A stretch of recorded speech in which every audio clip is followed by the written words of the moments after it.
ধরুন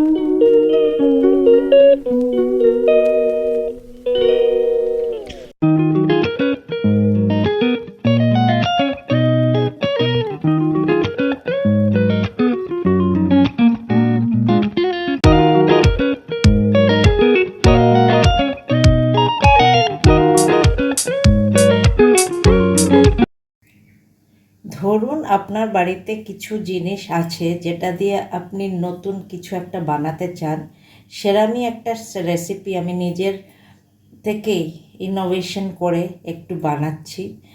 আর এটা আমি আগেও বানিয়েছি, খুবই ভালো লাগে। আর কোনো রকম আপনি বুঝতেই পারবেন না যেটা এটা অন্য কিছু ট্র্যাশ দিয়ে বানানো হয়েছে। তো এরমই একটা রেসিপি আপনাদের সাথে শেয়ার করছি। তো আমার এখানে কিছুটা উপমা বেঁচে গেছে, তো এটা দিয়ে উপমা আর খেতে চাইছে না, তো এইটা দিয়ে আমি কি বানাবো সেটা আপনাদের দেখাচ্ছি।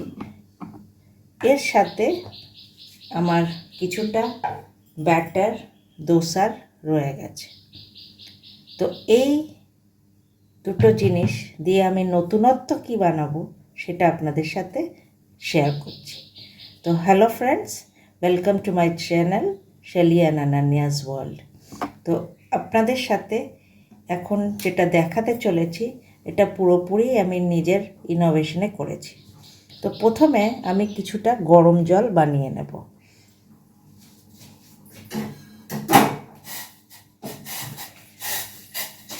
এখানে আমি কিছুটা গরম জল নিয়ে নিয়েছি, আর এই গরম জলে আমি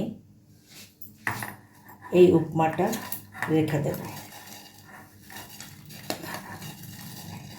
উপমাতে যেরকম আমাদের সবজি দেওয়া আছে সেরকম সবজি দিয়ে আমি উপমা যেরকম নর্মাল উপমা বানানো হয় সেরকমই বানিয়েছি।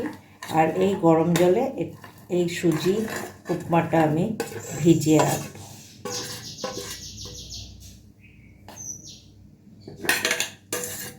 দশ থেকে 15 মিনিট এটা আমি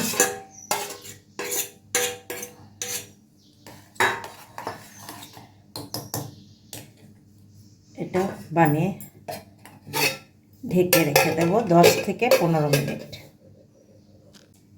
10 মিনিট রাখা হয়ে গেছে আমার উপমা গরম জলে। দেখে নিচ্ছি, এই দেখুন সুজি ফুলে উঠেছে। এবার এই সুজিতে আমি কিছুটা ফ্রেশ কারি পাতা দিয়ে নেব।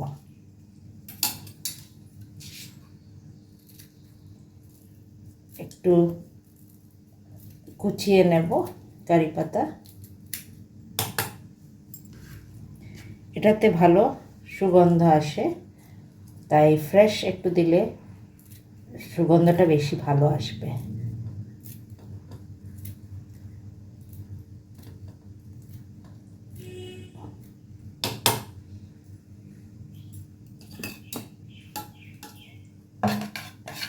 ভালো করে মিক্স করে নেব।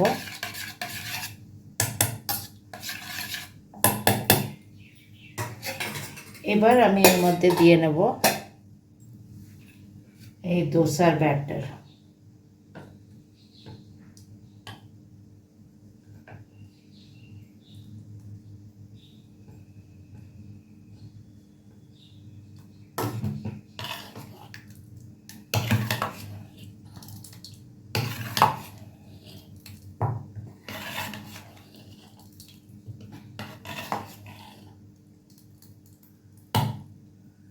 এটা আরও কিছুক্ষণ আমি রেখে দেব এইভাবেই। ব্যাটার আমার রেডি। এখন একটি ইডলির যে ছাঁচ আছে তার মধ্যে আমি এই ব্যাটারটা দিয়ে দেব। তো আমার বাড়িতে থাকা উপমা আর দোসার ব্যাটার দিয়ে এবার আমি বানিয়ে নিচ্ছি নতুন একটি রেসিপি, হচ্ছে ইডলি। আর সত্যি যে এটা করে দেখবেন, মানে একটা অন্য টেস্ট ইডলির এটা হবে। আর এর সাথে আমি যেটা দিয়েছিলাম সার্ভিংয়ে হচ্ছে তেঁতুলের চাটনি। তো আজকেও সেই তেঁতুলের চাটনি দিয়েই আমি এটা বানাবো। তো এই ভাবে আমি এটা স্টিমিংয়ে বসিয়ে দেব। তো এইভাবে আমি ইডলি দিয়ে নিয়েছি ছাঁচের মধ্যে। এবার 20 থেকে 25 মিনিট এটা আমি স্টিম করে নেব।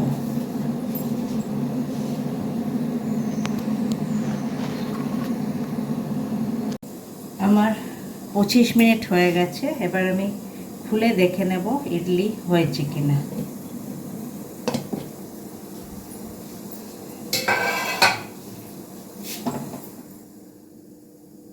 একটা ফোর্ক নিয়ে আমি জাস্ট দেখব। দেখতে পাচ্ছেন যে ইডলি পুরোপুরি হয়ে গেছে। এবার আমি গ্যাস বন্ধ করে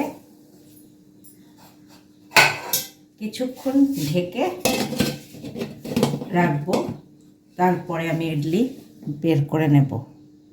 এবার আমি ইডলিটা সার্ভ করে নেব।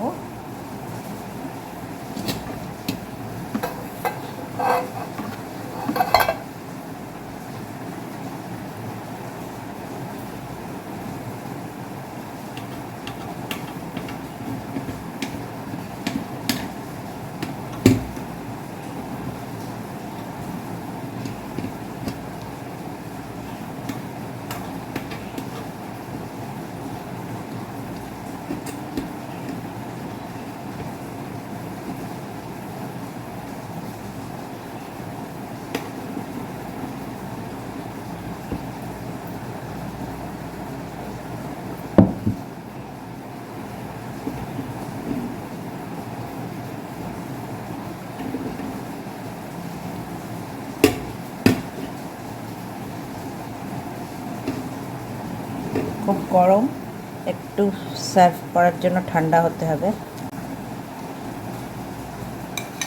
এই আমার উপমা দিয়ে ইডলি রেডি।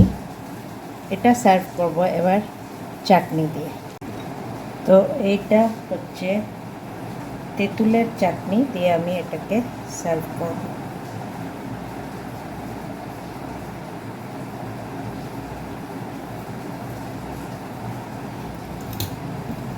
তো এই তৈরি হয়ে গেল উপমা দিয়ে ইডলি।